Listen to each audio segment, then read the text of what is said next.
crash! Ty pičo! Čaute, zdravím. A přijeli jsme se podívat do Polska. Bubr, kurva! Hello, natáčím video. Marek. To do pasivky vypičal. Jo. Tak jste to slyšeli, máme jít do posilky, opičáci. Takže cvičte, ať máte petardy jako Wheelie Max.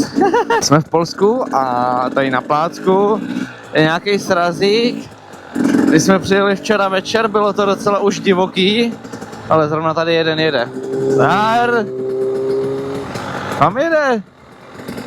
Asi spát, protože se tady všichni ožrali včera jako prasata a je jim asi špatně.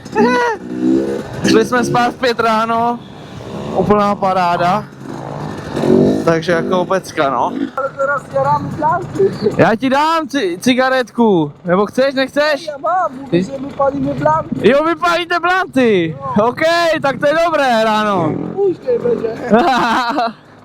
Dobré, tak já jdu jezdit. Zatím. Co? Palte blanty, já jdu jezdit. Dobrá. Jo. Tohle je týpek jak svině, ty vole. No, tak si jdeme trošku potrénovat zaďáčky a když už tady jsme, tak se naučíme něco novýho. Oh yeah. Let's go.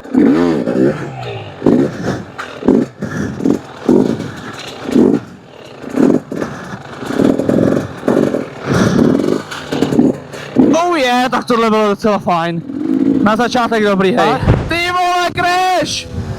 Shit!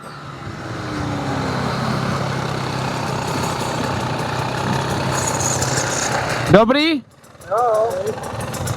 Máš to natočený? Jo.